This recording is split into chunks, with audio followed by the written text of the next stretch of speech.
আসসালামু আলাইকুম।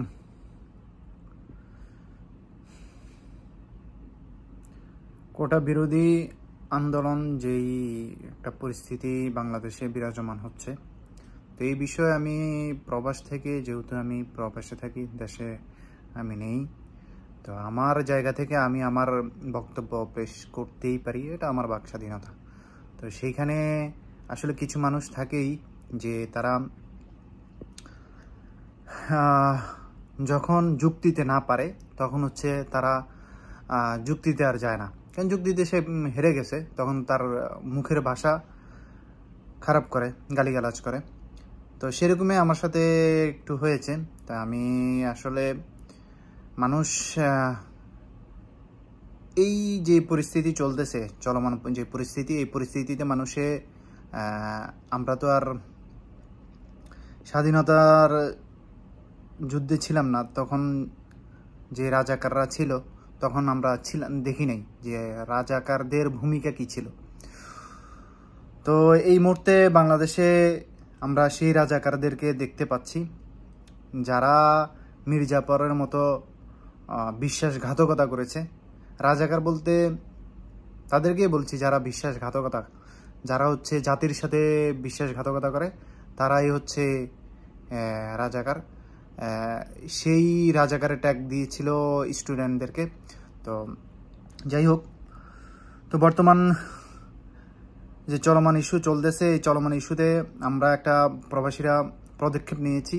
আমরা দেশে যেহেতু নাই, আমরা প্রবাস থেকে যেটা করতে পারবো, বাংলাদেশের অর্থনৈতিক যেই পরিস্থিতি, যেটা মূল উৎস হচ্ছে প্রবাসীদের রেমিটেন্স থেকে, আমরা সেই রেমিটেন্স দেওয়া বন্ধ করে দিয়েছি।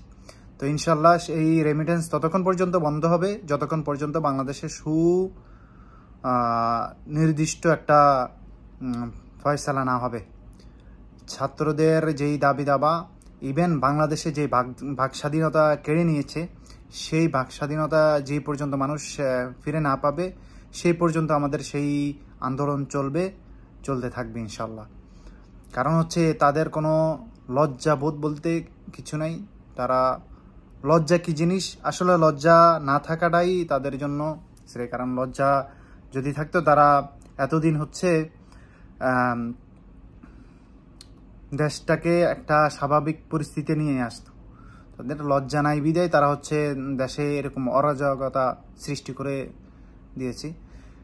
স্টুডেন্টরা কখনোই তারা আমি বলি স্টুডেন্টদের দাবি, এটা শুধু স্টুডেন্টদের দাবি না, এটা প্রত্যেকটা বাংলাদেশের প্রত্যেকটা নাগরিকের দাবি। সেটা আওয়ামী লীগ হোক, সেটা বিএনপি হোক, সেটা জামাত হোক, সেটা যেই হোক, প্রত্যেকটা মানুষের দাবি, প্রত্যেকটা মানুষের প্রাণের দাবি যে কোটা বিরোধী যে আন্দোলন, সেটা এখন কোটা বিরোধী আন্দোলনের মধ্যে সীমাবদ্ধ নাই।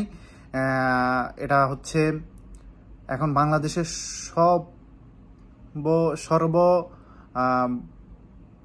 বিষয়ে আন্দোলন। কারণ হচ্ছে এখন কিছু কিছু কথা শুনি যে স্টুডেন্টদের মাঝে কোনো অরাজকতা কেউ সৃষ্টি করবে, এরকম কোনো দল সেখানে যেতে দিবে না। আমি মনে করি যে প্রত্যেকটা দলেই যেতে পারবে, প্রত্যেকটা দলেরই সেই ন্যায্য অধিকার আছে। কারণ হচ্ছে তাদের সন্তানরা, তাদের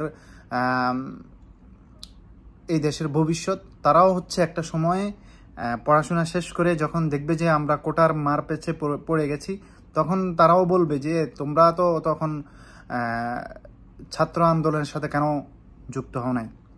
তো আমি বলবো যে প্রত্যেকের জায়গা থেকে, প্রত্যেকের অবস্থান থেকে প্রতিবাদ করুন, প্রতিবাদ গড়ে তুলুন।